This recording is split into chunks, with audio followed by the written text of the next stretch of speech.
और किस तरह से हम एक युवा वर्ग को जोड़ सकते हैं अपने प्राचीन इतिहास से। जो भारत साधु संतों की भूमि रहा है, वो भारत आज मॉडर्न होता जा रहा है, पश्चिमी सभ्यता को अपनाता जा रहा है। जानना चाहूँगी इसके बारे में। देखिए, पहले जैसे हम कहें कि सैटेलाइट बना, लेकिन जब सैटेलाइट बना होगा तो कुछ लोगों ने ताली बजाई होगी।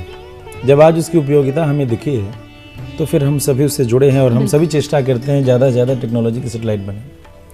तो एक शब्द है सत्संग, जो जन सामान्य जब भी कभी हम किसी संत के पास जाएं, कोई पूजन पाठ के आयोजन में जाए या धार्मिक या किसी भी आध्यात्मिक गतिविधि में हम जुड़ते हैं तो एक शब्द स्वतः उभर कर सामने आता है, सत्संग।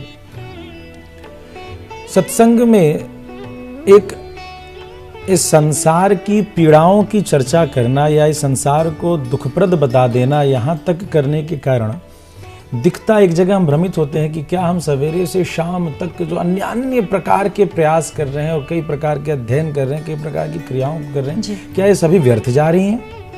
तो इन सभी बातों से दुखी होकर के एक आधी कहानी जब चर्चा आती कि जीवन नश्वर है और इसके जो सभी आयाम हैं ये सभी विनाशशील हैं, तो एक युवा वर्ग के थॉट से देखेंगे तो जिसने पढ़ रखा है time and time waits for none, जो देख रहा है कि हर क्षण में कुछ सकारात्मक करना चाहिए, इस आधी प्रसंग से उसका मन भटकता है कि यदि सब नाशवान ही है, बार बार नेगेटिव चर्चा है, तो क्या सत्संग नेगेटिव चर्चा है? तो जी हो क्या रहा, प्राय सत्संग इसी बात की चर्चा कर बैठते हैं कि यह जीवन नश्वर है और आदि आदि। लेकिन किसी चीज को स्वच्छ बनाने के बाद, पवित्र बनाने के बाद यदि उस स्थालिका में, उस प्लेट में कुछ रख ना सकें तो फिर उस श्रृंगार का क्या आवश्यकता, उस स्वच्छता की क्या आवश्यकता?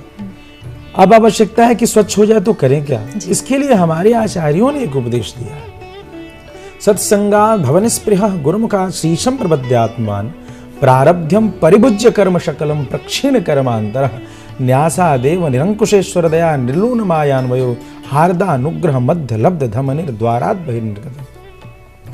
सत्संग से जीव निष्पृहता की प्राप्ति तो इस संसार से कर ले, जिसको कहते हैं मद मोह काम क्रोध, इनसे दूर हो जाए। लेकिन उसके बाद भी सत्संग का आशय स्पष्ट नहीं हुआ।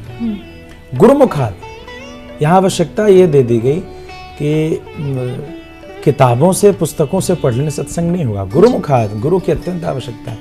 और उस सत्संग का लक्ष्य क्या है? निष्पृहता के बाद क्या जीव निर्मम हो जाए? क्या जीव निर्दय हो जाना ही सत्संग है? क्या निष्ठुर हो जाना है? तो नहीं।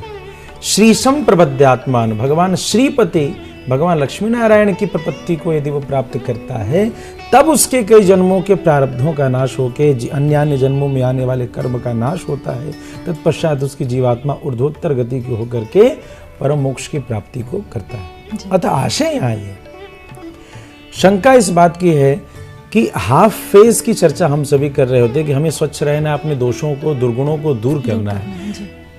लेटर फेज ये है कि उसकी सफाई करके हम क्या करें। सफाई करने के बाद की जो क्रिया है कि we should have a life of surrenderance in the feet of Lord. वह पार्ट जिस दिन प्रैक्टिकल रूप में आता है। Sanatan Dharma is not theoretical only. We hope Sanatan Dharma theoretical होगा, लेकिन theoretical it's a totally practical part है शीशम प्रपद्यात्मान, कि हम जीवन के हर क्रिया को भगवान के चरणों से संबंधित होकर के जिए, इस संसार को भी भगवान के लिए माने, स्वयं को भी भगवान के लिए माने, और जो भी क्रियाएं चल रही हैं उन सब को भगवान के लिए माने। यही वैष्णवता का मूल आशय है।